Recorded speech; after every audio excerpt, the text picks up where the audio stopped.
आज जो हमारा टॉपिक है वो है एच एम पी पाथवे। इसका फुल नेम क्या है?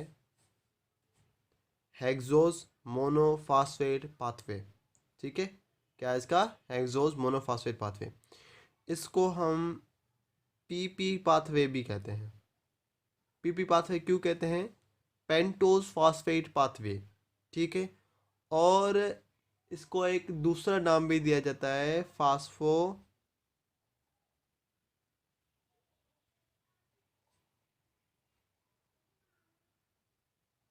फास्फोग्लूकोनेट पाथवे। ठीक है, इसके तीन नाम हो गए, मतलब एचएमपी पाथवे भी कहते हैं इसको, पीपी पाथवे भी कहते हैं, और उसको फास्फोग्लूकोनेट पाथवे भी कहते हैं। ठीक है, अब पहले पहले बात, हेक्सोस मोनोफॉस्फेट क्यों कहते हैं? मतलब कि ये पाथवे तब शुरू होता है जबकि कोई ऐसा हेक्सोस हो जिसमें एक मोनोफॉस्फेट मतलब एक फॉस्फेट अटैच्ड हो, उससे ये पाथवे स्टार्ट होता है। तो उसको इसलिए हम क्या कहते हैं इसको, इसलिए इसको हम कहते हैं हेक्सोस मोनोफॉस्फेट पाथवे। मतलब कि मेन रीज़न क्या है, मतलब कि ऐसा हेक्सोस जिसमें एक फास्फेट अटैच्ड हो और इसी से ये पाथवे स्टार्ट हो जाए, तो इस पाथवे को हम हेक्सोस मोनोफॉस्फेट पे कहते हैं। ठीक है, और दूसरा इसको पेंटोस फास्फेट पाथवे क्यों कहा जाता है? मतलब कि ये ऐसे कंपाउंड से स्टार्ट हो जिस लाइकवाइज रुबुलोज, ठीक है, इसमें एक फास्फेट अटैच्ड हो, रुबलोज 5 फास्फेट हो, मतलब पेंटोज फास्फेट हो, तो इसलिए इसलिए हम इसको क्या कहते हैं? पीपी पाथवे कहते हैं। और तीसरा फास्फोग्लूकोनेट इसको क्यों कहा जाता है? फास्फोग्लूकोनेट इसको इसलिए कहा जाता है कि जो एंड प्रोडक्ट बनती है ना इस पाथवे की, वो होती है फास्फोग्लूकोनेट, तो इसलिए हम इसको फास्फोग्लूकोनेट पाथवे भी कहते हैं। ठीक है, इस जो है एचएमपी पाथवे में क्या होता है कि ये जो ग्लूकोज है ना, बेसिकली इसका मेन कॉन्सेप्ट क्या है? मेन कॉन्सेप्ट ये है इसका कि इस पाथवे में इंटरमीडिएट बनता है। किसका? कोई भी इंटरमीडिएट बन जाए ग्लाइकोलाइसिस का, मतलब हमने पढ़ी थी ग्लाइकोलाइसिस, तो उसमें डिफरेंट किस्म के प्रोडक्ट्स बन रहे थे। तो उसी ग्लाइकोलाइसिस में से कोई एक प्रोडक्ट का इंटरमीडिएट बन जाए, तो इस पाथवे को हम क्या कहते हैं? एचएमपी पाथवे कहते हैं। मतलब एचएमपी पाथवे में क्या करते हैं? इंटरमीडिएट कंपाउंड बनाते हैं जो कि ग्लाइकोलाइसिस में बने हुए हों। ठीक है, अब इसके दो फेजेस होते हैं, दो फेजेस। एक होता है इसका ऑक्सीडेटिव फेज,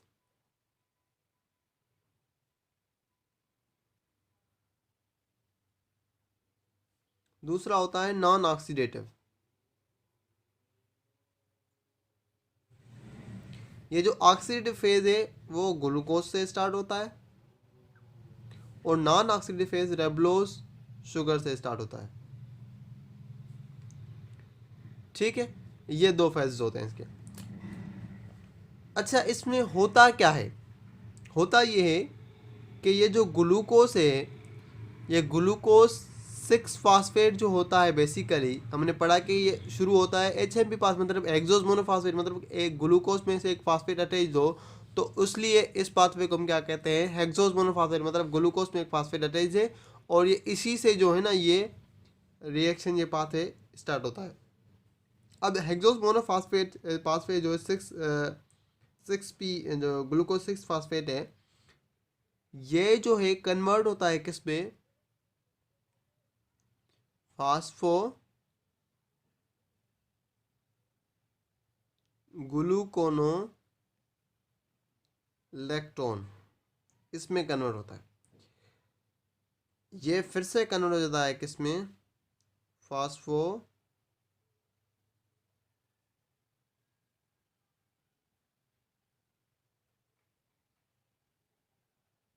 ग्लूकोनेट में, और ये कन्वर्ट हो जाता है किसमें? रेबिलोज में, रिबिलोज में। ठीक है, ये होता है H M P pathway.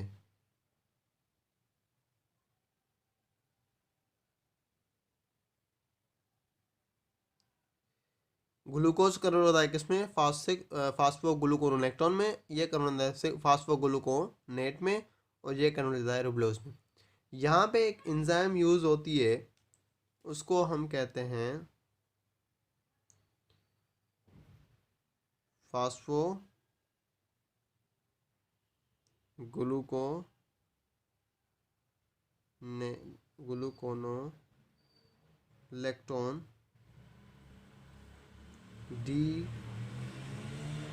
Dehydrogenase,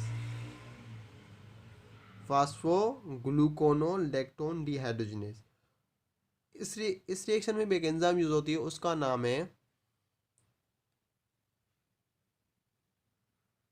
फास्फोग्लूकोनेट dehydrogenase. ठीक है, ये एंजाइम्स यूज होती हैं इसमें भी।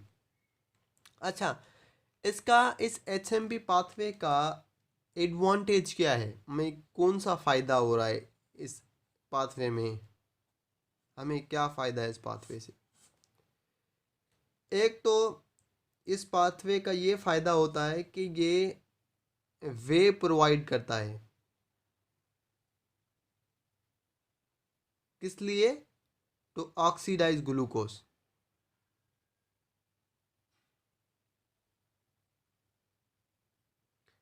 ठीक है, करता है वे अच्छा, यहाँ पे जो रिबोलोज बन रहा है ना, रिबोलोज यहाँ पे NADPH बनता है। ठीक है, हाँ, एक तो वे प्रोवाइड करता है ग्लूकोज को ऑक्सीडाइज करने के लिए, दूसरा प्रोडक्शन करवाता है इसकी, रिबोलोज की। तीसरा क्या फ़ायदा होता है? ये NADPH की प्रोडक्शन कराता है, मतलब NADPH की फॉर्मेशन करवाता है ये। सही है।